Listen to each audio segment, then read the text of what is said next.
Oh, it is really warm out here, huh, Benny? Very. Very. Well, Ben, we do have this one tomato plant right by the front door. Oh, wow, look. Yet another riding spider right here by the front door. She's just a little one. Those riding spiders are all over the place. We've had a few of them. Hey, come on, dude. Let's go check on the goats. It is hot. Super hot. Like the news giving advisory warnings because people are having heat stroke and just very, very hot. Over 100 degrees every day.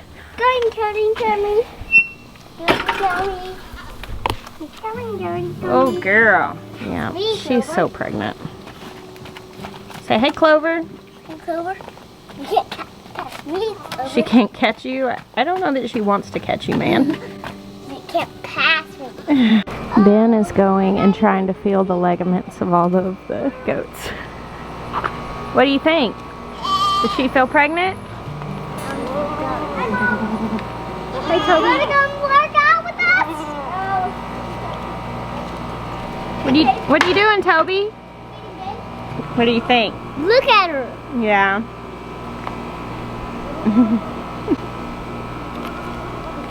I love you, Ben.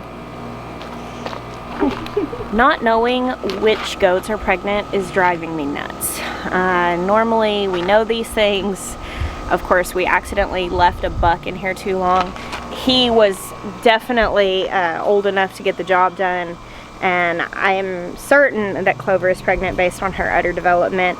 But there are some others that are definitely looking like it, but I don't really see their udders getting big.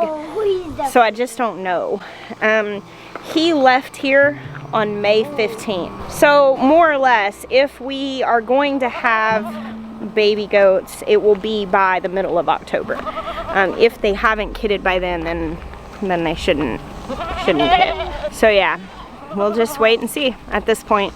I could do blood tests, but they can get costly, and we feed all of our goats really well, so it's not like I need to change anything if they are pregnant.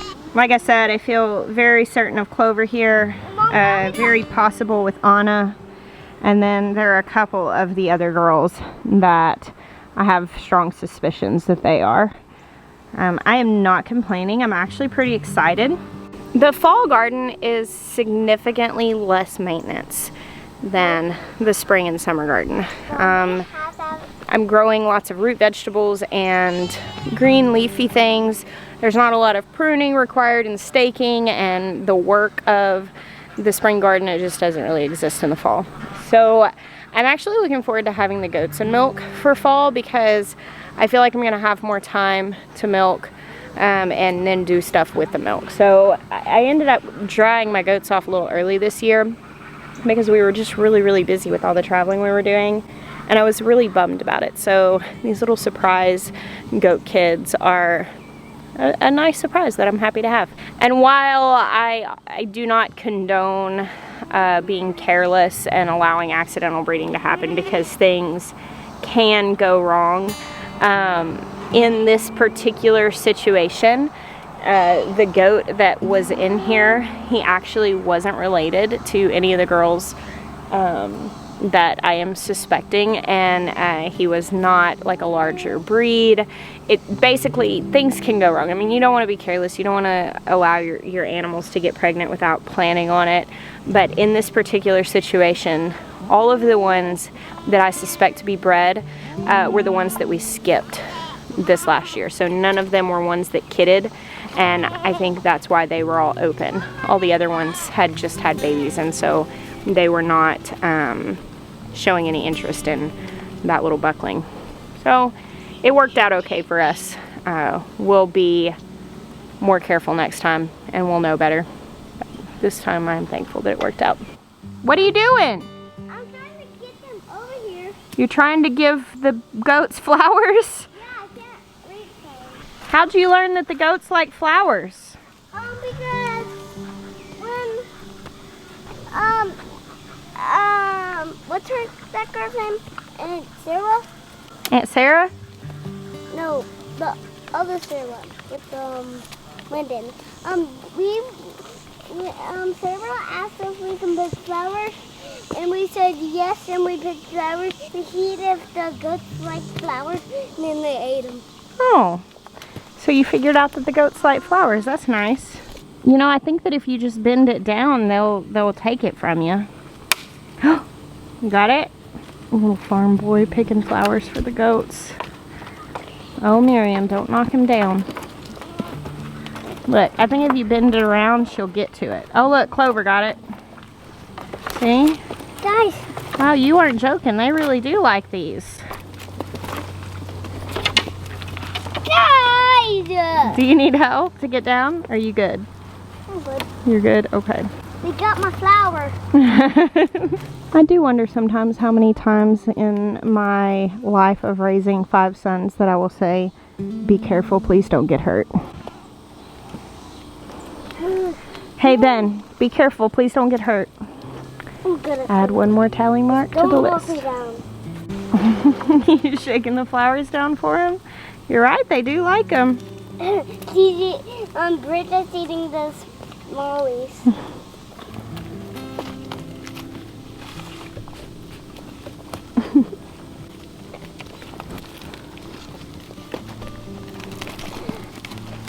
Yep. They broke it. Don't let them knock you down. There's Bill standing at the fence, checking out the ladies as usual. Ben, I love goats. Do you love goats? Yeah. You're a good farmer, Ben, giving treats to your animals. Come on, little farmer. Come on. Okay, make sure the goats are down here. Because I'm the one that made the goats get over here, right? Yeah. Hey, Amber. Hey, Amber. beauty girl. Hey, Tori. Mom, grab leaves. You want to grab? I can't reach that leaf, baby. I'm not that tall. All right, let's go see the alpaca girlies. Yeah. Wait. Hey, lovelies. Yeah, it's the flower. Hey, Tori girl, come kiss. Hi, Ricky. He gave me a kiss. Hey, pretty girl. There comes Daddy with the food. Look, they're about to take off running.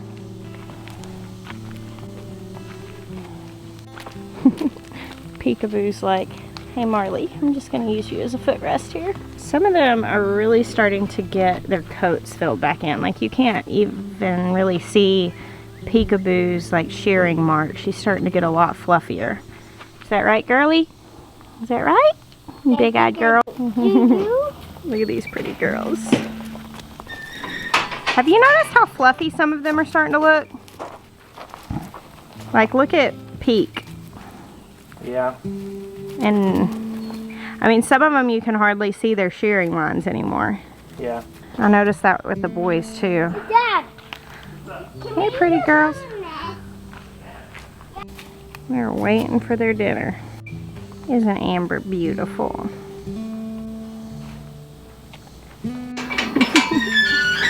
Make way for the hay. Here you go.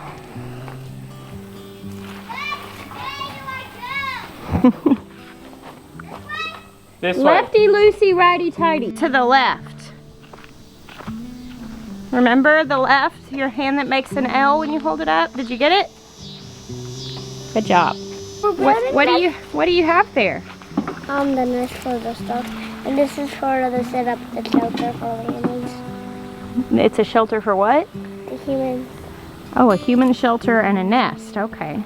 Dad, carry the wood over to the house. There you go, Now girls. I gotta go take care of the quail. I'm really excited to see what the alpacas looked out like, fully fluffed out right before they get sheared, but that won't be until next spring.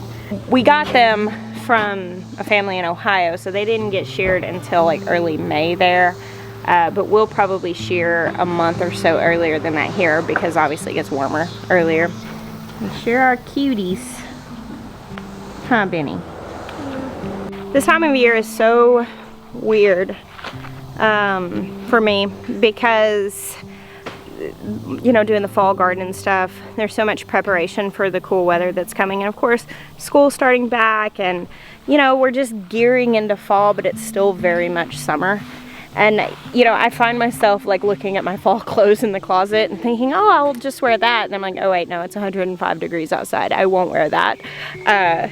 Because I've got fall on the brain. And to be honest, I've in the past gone into this time of year with just a little bit of trepidation, I guess. I just have such a hard time with the winter. I love the garden so much, and so it's just hard when it's gone.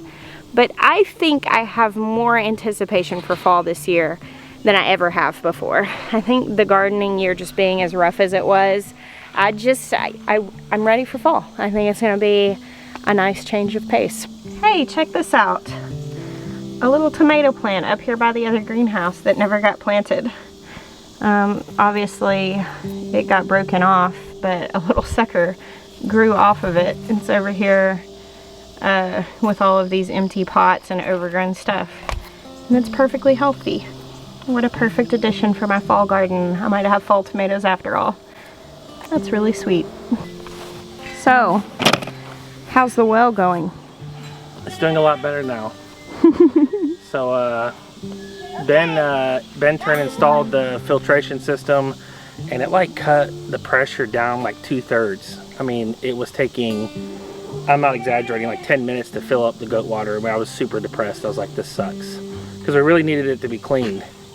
So I had this idea. I was going to take off the carbon filter and just filter the heavy sediments, and then I made a discovery that changed everything. Dad, we need to start making a nest. Hold on. All right, in a second. I crank off the carbon filter casing, and when it comes down, I realized that the filters inside the casing were wrapped in plastic, and I never did check them before we installed it, because I just assumed if they were inside that they would be ready to go. And so I actually unwrapped the filters and put everything back together and did the same one to the heavy sediment filter. And now we've got really clean filtered water, and the pressure is the same as it was. So. That's nice. You're going to start the nest, Ben? You're going to start the nest and the shelter? Please don't light a fire. Oh man, I just stepped in an ant pile. One more thing on the always long to-do list is we're gonna clean out the greenhouses and get them ready to go. Specifically the window greenhouse. I don't think that I'll use both of them through the winter, but I'm gonna play with the window greenhouse. It's so insulated that I think with just a little bit of supplemental heat, I can actually grow some stuff in there over the winter. This one will probably still be storage, but I'll need it by like February. So that's on the list to do. The list is long. All right, the sun is setting and it is getting late, so we're gonna head back in the house. Thank you guys for hanging out with us today. We bless you. Until next time.